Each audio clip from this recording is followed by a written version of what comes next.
বলতে আপনি কৃষক পুরুষকে দেখান, আর নারীর সবসময় একটা হাসি হাসি কৃষাণীর নারীর একটা হাসি হাসি, যেন আমি খুব আনন্দের সঙ্গে কাজ করে যাচ্ছি, এই যে একটা আপনার প্রতিচ্ছবি তৈরি করি, সেটাই তো ভীষণ সমস্যাজনক।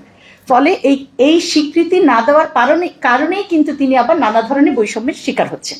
তা আমি বলবো, যেহেতু সামনে আমাদের আছে, দেওয়া হবে, সেহেতু আমরা এটা আশা করছি যেটা পরিবর্তন হবে। এবং আমি মনে করি সিডোর যে দুটো গুরুত্বপূর্ণ রিজার্ভেশন আছে, হ্যাঁ, 2 এবং যেটা হচ্ছে আপনার 16 1C, হ্যাঁ, যেটা এই দুটো পরিবর্তন করা। আমরা যেহেতু বলছি কি করতে পারি, আমরা নাকি একটা বৈষম্য বিরোধী বাংলাদেশ করেছি। এই বৈষম্য বিরোধী বাংলাদেশ করতে গিয়েও কিন্তু আমরা একটা ঝামেলা করে ফেলেছি। আমরা কোটা তুলে দিয়ে কিন্তু আমরা যেটাকে আমরা বলি যে ইকুইটি অ্যান্ড ইকুয়ালিটি, হ্যাঁ, আপনি তো সেই ন্যায্যতাটাকে তুলে দিলেন, যার যা প্রয়োজন ছিল সেই আপনি তো সেটা তুলে দিয়েছেন। কিন্তু আমরা তো বৈষম্য বা কোটা বিরোধী তো হয়নি, কোটার তো চর্চা দেখছি, কিন্তু যার দরকার ছিল সে কিন্তু পাইনি। আপনি তাকে কিন্তু খুব কৌশলে, এই কথাটা কেন বলেন আমি আমার কাছে খুব প্রশ্ন, যে একটা জটিল বিষয় কিন্তু খুব কৌশলে কিন্তু আসলে ইকুইটির বিষয়টাকে সরিয়ে ফেলা হয়েছে। হ্যাঁ, আপনার এটা, সুতরাং এইটা একটা বিষয় আমি এখনো মনে করি যার যার ন্যায্যতা অনুযায়ী তাকে সেই সুযোগটা দিতে হবে। সেখানে আদিবাসী বলি, সেখানে আপনার শ্রমিক নারীর কথা বলি, সেখানে বৈচিত্র্যপূর্ণ নারীর কথা বলি, সকলকে কিন্তু সেই সুযোগটা আপনাকে দিতে হবে। হ্যাঁ, এটা একটা বড় বিষয়, আমাদের স্লোগান হওয়া উচিত যে আমরা এটাকে হয়তো বলতে পারি যে একটা বড় বিষয় হতে পারে। তৃতীয় যে বিষয়টা আমি বলবো সেটা হচ্ছে পলিটিক্যাল, যে রাজনৈতিক যে অবস্থানটুকু, এই জায়গাটায় আমরা হয়তো গত অনেক বছর, অনেক দশক ধরে ব্যাপকভাবে নারীদেরকে, অন্তত আমি বলছি না গুণগতভাবে পরিবর্তন হয়েছে, কিন্তু সংখ্যার দিক থেকে পরিবর্তন হয়েছিল, এ তো সত্যি। বিভিন্ন জায়গায় একদম সংসদ থেকে শুরু করে আপনার স্থানীয় সরকারে নারীর অংশগ্রহণ শুরু হয়েছিল, লড়াই শুরু হয়েছিল। কিন্তু এবার আপনি কি করলেন? আপনি শুরুতেই ডানাটা ছেটে দিলেন। আপনি ডানা ছেটে দিলেন কোথায়? আপনি তো 7 জন নারীর বেশি আনতেই দিলেন না সংসদে। আবার দেখেন এই সংসদে এবার সবচেয়ে কম যেটা হয়েছে, যে অংশগ্রহণ, যেটা সুমিপা বলেছেন, কথাটা সত্যি। আপনি নারীদেরকে ব্যবহার করেছেন, ঘরে ঘরে নারীরা গেছে আপনার ভোট চাইতে, কিন্তু আপনি তাকে মনে করেন না যে তিনি একজন যোগ্য নেতৃত্ব। এখন এই 7 জনের মধ্যে যখন 7 জন হয়েছে, আপনারা খেয়াল করেছেন কি তাদের 2 ধরনের পুঁজি আছে। অবশ্যই তাদের যোগ্যতা আছে, তারা এসেছেন, কিন্তু তারা যোগ্যতার জন্য আমাদের রাজনৈতিক সংস্কৃতিতে যে দুটো বিষয় খুব ইম্পর্টেন্ট, একটা হচ্ছে আপনার অর্থনৈতিক পুঁজি, আরেকটি হচ্ছে আপনার রাজনৈতিক পুঁজি। রাজনৈতিক পুঁজিটা কি? রাজনৈতিক পুঁজিটা হচ্ছে আপনার যোগ সূত্রতা, পারিবারিক যোগসূত্রতা কিংবা নানা রকমের যোগসূত্রতা একটা খুব ইম্পর্টেন্ট। সেটা নারী পুরুষ নির্বিশেষে, কার ছেলে কে, কার মেয়ে কি, এগুলো তো আমাদের দেশে খুব ইম্পর্টেন্ট। এই 7 জনের আপনারা দেখবেন, আমি একটু অ্যানালাইসিস করেছি, প্রত্যেকেরই কোনো না কোনোভাবে এই দুটো পুঁজি তাদের আছে, ঠিক আছে? এবং দেখেন যাদের হয়তো যোগ্যতা ছিল, কিন্তু এই দুটো পুঁজির অভাবে তারা পারেনি। আচ্ছা, আবার এই 7 জনের মধ্যে আমি থাকছি, 7 জনের মধ্যে হচ্ছে 7 জনই হচ্ছে বাংলাদেশের বাঙালি মুসলিম নারী। তাহলে দেখেন এই যে বৈচিত্র্যতার কথা তানিয়া যে বললো, এই 7 জনেও কিন্তু আমরা সেই বৈচিত্র্যতাকে দেখতে পারিনি, আমরা সেই প্রসঙ্গটাও তো দিই। হ্যাঁ, তাহলে সেটা কোথায়?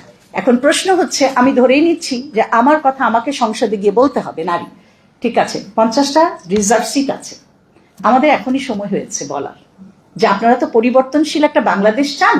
বহু বছর আমরা দেখেছি আপনারা আপনাদের পছন্দ মতো লোকজনদেরকে নির্বাচন করেছেন, আপনারা যোগ্য কাউকে নির্বাচন করেননি। কেন আমরা আজকে থেকেই বলতে পারছি না এই 50টা সিট হবে বৈচিত্র্যপূর্ণ নারীদের? এখানে আদিবাসী নারী থাকবে, সেটা সমতলের আদিবাসী থাকবে, সেটা আপনার পাহাড়ের আদিবাসী থাকবে, এখানে হিন্দু থাকবে, এখানে মুসলিম থাকবে, এখানে শ্রমিক নারী থাকবে, এখানে দলিত নারী থাকবে, এখানে ট্রান্সজেন্ডার নারী থাকবে। আমরা এখনই বলি, কারণ তারা তো খুব দ্রুতই আমরা দেখতে পাবো, হয়তো ঈদের পরেই 50 জনকে তারা নির্বাচন করেছে। তো যাদের নামগুলো শোনা যাচ্ছে, তারা কারো না কারো কন্যা, স্ত্রী, এই পরিচয়ের বাইরে বেরিয়ে এসে আমরা যদি বলি নারীদের ভয়েস, যেমন অনেকে বলছেন যে তারেক জিয়া, আমাদের যে বর্তমান প্রাইম মিনিস্টার, তার একটি কন্যা সন্তান আছেন এবং তিনি নিশ্চয়ই এগুলো বুঝবেন। আমি সেটাতেও আমার একটু ক্রিটিক্যালি আমি আছি, যে তিনিও আসলে কিন্তু আমাদের সকল নারীকে রিপ্রেজেন্ট করেন না। হ্যাঁ, তাহলে এই জায়গাটা আমাদের খুব ভালো জায়গায় একটা বলার। আমি ওই স্লোগানের মধ্যে বা ওইটুক আশা, ওইটুক আকাঙ্ক্ষা নিয়ে থাকতে চাই না, তার একটি কন্যা সন্তান আছে তিনি বিবেচনা করবেন, সেটি নয়। এ তো আমার অধিকারের প্রশ্ন, তাহলে এটা আমি কেন বলতে পারছি না? তাহলে সেই জায়গাটায় একটা বড় বিষয় আমার কাছে মনে হয় করা যেতে পারে। অন্যতম একটা বড় বিষয়, বাংলাদেশে আইনের কোনো অভাব নেই, কিন্তু কাগজের আইন খুব সুন্দর লাগে পড়তে, বাস্তবতা কি ভয়ঙ্কর কঠিন। এই যে আপনার যত ধরনের নারী নির্যাতন ঘটছে, এবং এখন একটা বিশাল বড়, আমি একটা জায়গায় ফোকাস করছি নারী নির্যাতনের ক্ষেত্রেও, মামলার ক্ষেত্রে আমি যখন বলছি সাইবার ক্রাইম নিয়ে, এবং সাইবার ক্রাইমটাকে বন্ধ করবার জন্য 25-এ কিন্তু একটা অ্যাক্ট করা হয়েছে। তাহলে অ্যাক্ট আছে কিন্তু তার কোনো নেই। আপনারা কি জানেন যে এই সাইবার ক্রাইমে আমার এক ছাত্রী, মানে আমার বিশ্ববিদ্যালয়ের এক ছাত্রী এক থানা থেকে আরেক থানা দৌড়াচ্ছে, কারণ তার কেস নিচ্ছে না। এখানে গেলে বলে আমাদের এখানে কেস নেওয়া যায় না। গত পরশুদিন আমি শুনেছি সে আশুলিয়াতে গেছে, শেষ পর্যন্ত তাকে ওখানে নিল না, সন্ধ্যা পর্যন্ত বসে সাইবার ক্রাইমের আইন নিল না। কেন সাইবার ক্রাইমের আইন নিল না? তাকে বোঝানো হলো যতক্ষণ পর্যন্ত তার ছবিগুলো না পোস্ট করা হবে ততক্ষণ নাকি নেওয়া যায় না। কি অদ্ভুত বিষয়! তাহলে আমার একটা নগ্ন ছবি পোস্ট করে দিবেন, তারপরে আমার বিচার, তারপরে বিচার আপনি খুঁজে বের করবেন। তাহলে কোথায় আপনি যাবেন? হ্যাঁ, কোথায় আছে যে এটা? যেমন পার্বত্য চট্টগ্রামে আমি জানি যারা এই সাইবার ক্রাইমের 2-4 জন আমার সাথে যোগাযোগ করেছিল, আমি তখন জানতে পেরেছি, খাগড়াছড়ি থেকে যোগাযোগ করেছে, আমি শুনতে পেরেছি যে তাকে সশরীরে চট্টগ্রামে গিয়ে কোর্টে বলতে হবে। তাহলে আপনি আইন তৈরি করেছেন, কিন্তু আইন তৈরি করার আগে আপনি এই মানুষজনের কথা ভাবেননি। আইন তো মানুষের জন্য, কিন্তু আপনি ভাবেননি যে এই মেয়েগুলো যে কিনা সাইবার ক্রাইমে, মানে সাইবার ক্রাইম এবং যেই মবের মধ্যে আক্রান্ত হচ্ছে, সে আক্রান্ত নারীর কোন রকমের নিরাপত্তা আপনি তো দিচ্ছেনই না, বরং আপনি বলছেন তোমার দায়িত্ব, তুমি যাও। তাহলে আমি কেন যাব?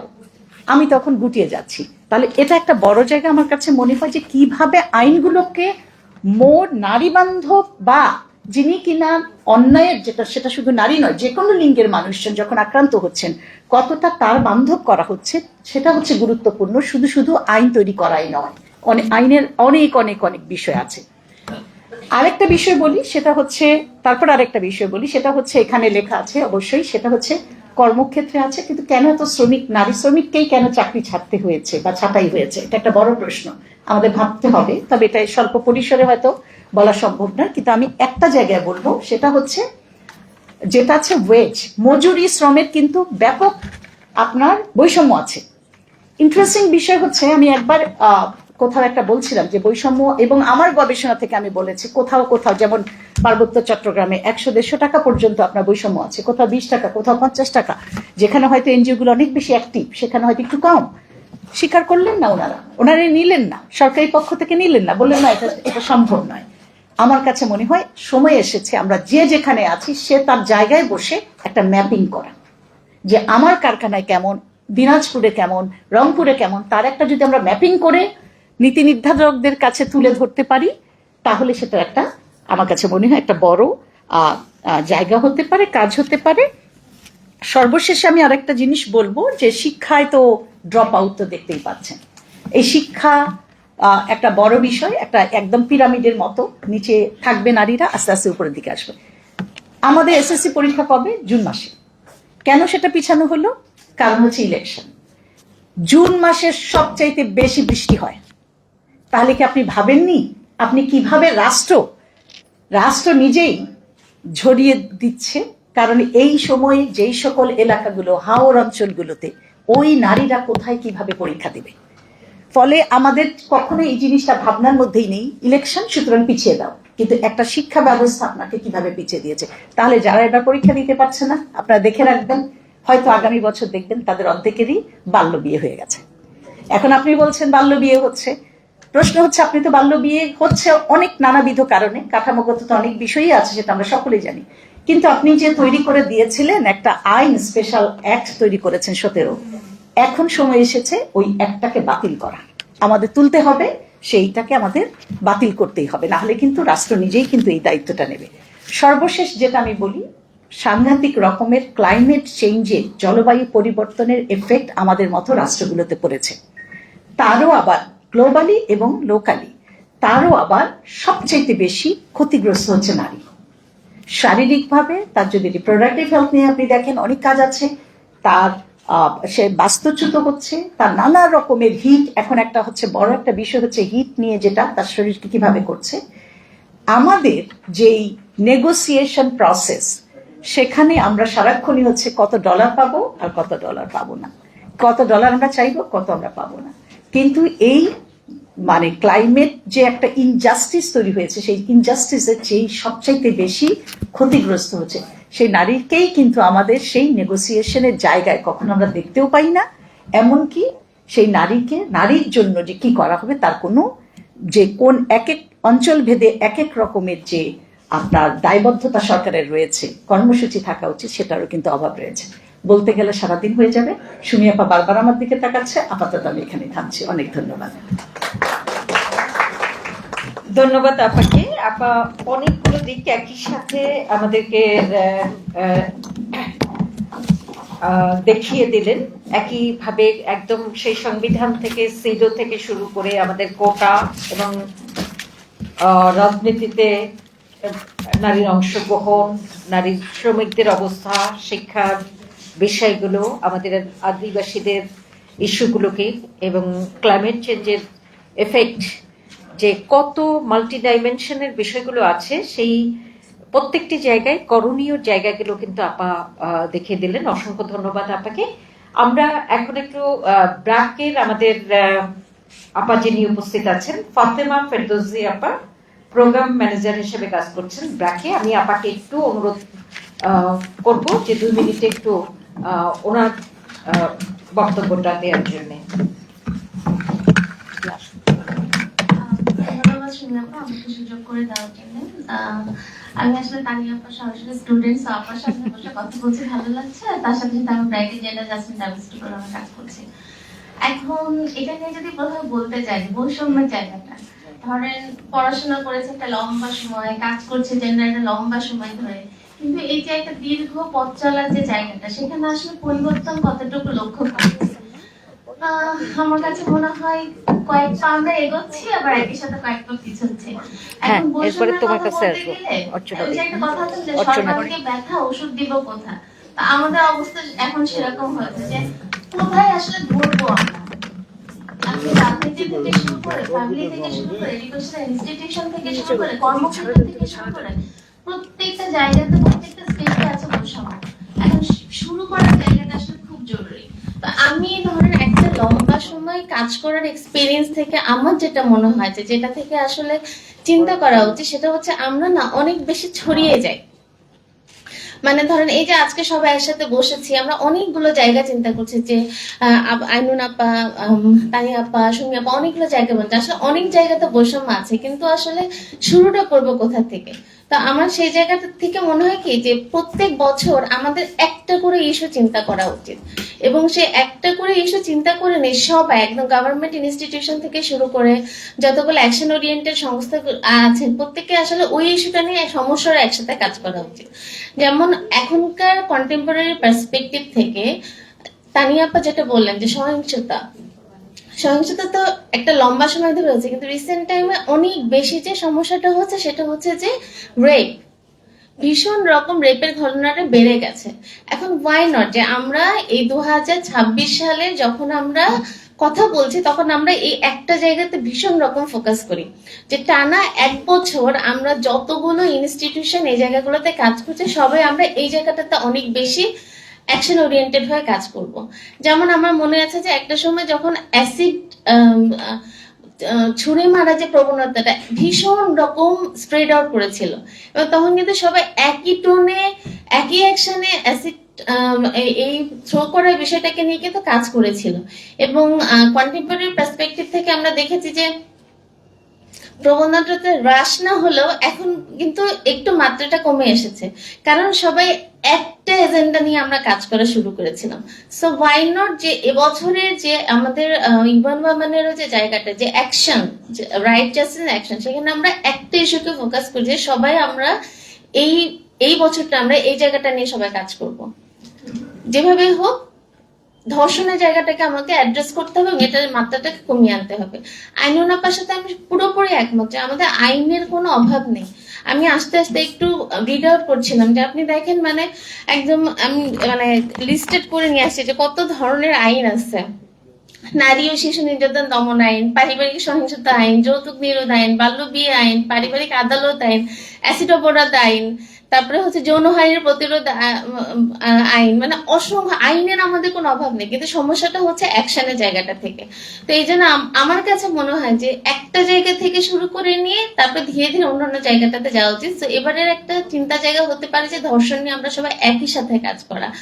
আর তার সাথে সাথে আপা যে জায়গাটা বলছিলেন সেটা হচ্ছে যে পরিবার, কারণ পরিবার এমন একটা জায়গা যেখানে আসলে মানে বৈষম্যের বলা যায় যে একটা সূতিকাঘাত, এবং এখান থেকে আসলে জিনিসটাকে লার্ন করছি এবং সেটাকে আসলে আমরা স্প্রেড আউট করছি। তো আমি জাস্ট ব্র্যাকের যেহেতু আমার একটা দীর্ঘদিনের কাজ করার এক্সপিরিয়েন্স, সেখান থেকে বলতে চাই সেটা হচ্ছে যে আমাদের ব্র্যাক স্কুল, আপনারা নিশ্চয়ই জানেন যে আমাদের ব্র্যাকের স্কুল আছে। তো ওখানে আমরা যেটা করেছি যে আমাদের যে কারিকুলাম আছে সেখানে কারিকুলামে আমরা পুরো কারিকুলামটাকে আমরা রিভিজিট করেছি এবং সেটাকে আমরা জেন্ডার লেন্সে কোথায় কোথায় কোন ধরনের বিষয়গুলো আসলে অ্যাড্রেস করা দরকার সেটা আমরা অ্যাড্রেস করেছি। এবং যেটা দেখা গেছে যে বাচ্চাদেরকে যখন আমরা এই যে গৃহস্থালিতে কাজ, যেটা সবার কাজ, এটা যে আসলে মায়ের কাজ না, বাবার কাজ না, এটা যে আমাদের সবার কাজ, সেই জায়গাটাকে নিয়ে এস্টাবলিশ করে যখন আমরা গেছি, আমরা দেখেছি যে বাচ্চারা ওই জিনিসটা স্কুল থেকে লার্ন করছে এবং বাড়িতে যেয়ে কিন্তু সে তার বাবার সাথে জায়গাটা নিয়ে নেগোশিয়েট করছে, মায়ের সাথে নেগোশিয়েট করছে এবং সে নিজে কিন্তু জায়গাটাতে পার্টিসিপেট করছে। সো দ্য ফ্যাক্ট ইজ, মানে ওই বাচ্চার মস্তিষ্কে যদি আমরা শুরু থেকে কাজ করতে পারি তাহলে সে কিন্তু এটা একটা লং টার্ম স্টেপ হবে, কিন্তু এর ফলটা আসলে আমরা হয়তো আরো 10-15 বছর পরে খুব ভিজিবল দেখতে পারবো। তো আমি আজকে যখন চিন্তা করেছি যে কোন জায়গাটা নিয়ে কথা বলা থাকে, আমার কাছে মনে হচ্ছে যে এরকম অনেকগুলো জায়গা থেকে না শুরু করে এরকম একটা থেকে দুইটা স্টেপ সিলেক্ট করে নিয়ে যদি আমরা ক্যারি ফরওয়ার্ড হই তাহলে হয়তো ধীরে ধীরে মানে বেশ কিছু জায়গা আমরা পরিবর্তন করতে পারবো বলে আমার বিশ্বাস। আর আমি কমলা ভাসিনকে আমি খুব পছন্দ করি। আপনারা অনেকে হয়তো জেনে থাকবেন যে কমলা ভাসিন একজন ফ্যামিনিস্ট ছিলেন, উনি ইন্ডিয়ায় একজন ফ্যামিনিস্ট। তো উনি সবসময় যে জায়গাটা বলতেন সেটা হচ্ছে যে পরিবর্তনটা করতে গেলে, যেটা আইনুন আপু একটু বলছিলেন যে আসলে সবসময় টানা হিস্ট্রি, এটা খারাপ ওটা হয় না, এটা থেকেও যেটা আমরা যদি সবার প্রতি ভালোবাসাটা এস্টাবলিশ করতে পারি, মানে আমার যে বাবা আছে, যে ভাই আছে, যে আমার যে স্বামী আছে, তিনি তো আমার আসলে খুব আমার একটা মানে দৈনন্দিন জীবনে অনেক গুরুত্বপূর্ণ একটা অংশ, এবং তাকে আমি সারাক্ষণ তোমার খারাপ, তোমার হয় না, তুমি পারো না, এটা না বলে বরং আমরা যার যতটুকু ভালো আছে নারী পুরুষ নির্বিশেষে সেটাকে একটু অ্যাপ্রিসিয়েট করি, একটু পজিটিভ অ্যাফার্মেটিভ অ্যাকশন একটু আমরা যাই, আমার মনে হয় যে সেই অ্যাফার্মেটিভ অ্যাকশনটাও হয়তো একটা ভালো পরিবর্তনের দিকে আমরা যেতে পারবো। সো সময় যেহেতু অল্প, আবার আমার কাছে যে জায়গাগুলো মনে হয়েছিল আমি সেটা শেয়ার করলাম। সবাইকে অনেক ধন্যবাদ। ধন্যবাদ ফাতেমা ফেরদৌসী আপা। আসলে আমাদের সর্বাঙ্গীই তো ব্যথা, তো সেই কারণে আমাদের যেটা হয় যে আমার আপনিও বলেছেন এবং সবাই দুই আপাও আমাদেরকে যেটা বলেছেন যে আমাদের আসলে রুট কজে ঠাট্টা দেওয়া দরকার, এবং যেটা আমরা যেটুকু আমরা আইন পরিবর্তন করতে পেরেছি, বাস্তবতার জায়গাটা যেটা হচ্ছে যে সেটা যেভাবে বাস্তবায়ন প্রক্রিয়াটা সিস্টেমটা আমাদের ঠিক নেই, যেটা কিনা আমাদেরকে আরো হয়রানির মধ্যে ফেলে দেয়। আবার অনেক ক্ষেত্রে যে আমাদের জেন্ডার সেনসিটিভ যে মেন্টালিটি, যে যারা সেবা প্রদান করছে, এই জায়গা থেকেও তারা কিন্তু অনেক ধরনের তারা তাদের জায়গায় যে একটা তাদের করা দরকার, মানবিক একটা করা দরকার, বা যেভাবে রেসপন্স করা দরকার, সেই জায়গাগুলো তারা করছেন না। তো তাই সব ক্ষেত্রে আইন থাকলেও সেটা যদি সঠিক অর্থে বাস্তবায়ন বা বাস্তবায়ন হলেও সেই মানুষটার উপকার না হয় আরো ক্ষতিটাকে বৃদ্ধি করে দেয়, সেই জায়গাগুলো আমাদেরকে ভাবতে হবে। এরপরে আমি যাচ্ছি অর্চনা সাহা, অর্চনা দি। উনি অবসরপ্রাপ্ত উপপরিচালক, প্রাথমিক শিক্ষা অধিদপ্তরের। এই রিসেন্ট পাস্ট উনি অবসর নিয়েছেন, কিন্তু দীর্ঘদিন উনিও কিন্তু শিক্ষার আন্দোলন সহ নারী আন্দোলনের সঙ্গে উনি আছেন। আমি অর্চনা থেকে অনুরোধ করব যে আমরা তো দীর্ঘদিন পাঠ্যপুস্তক পরিবর্তনের জায়গায় আমরা দীর্ঘদিন কাজ করলাম, যেটা রেসপন্সিভ করার জন্য কাজ করলাম, তো এখন বর্তমান বাস্তবতায় এই জায়গাটাতে কোথায় হাত দিলে পরে যে আমরা যে আমাদের মধ্যে যে প্যাট্রিয়ার্কাল নর্মস গুলো আছে সেই জায়গায় পরিবর্তনে কাজ হতে পারে। অর্চনা দি। ধন্যবাদ সুমি, সবাইকে শুভেচ্ছা। আহ, কৃতজ্ঞতা প্রকাশ করছি এরকম একটা জায়গায় আমাকে ডেকে কথা বলার জন্য।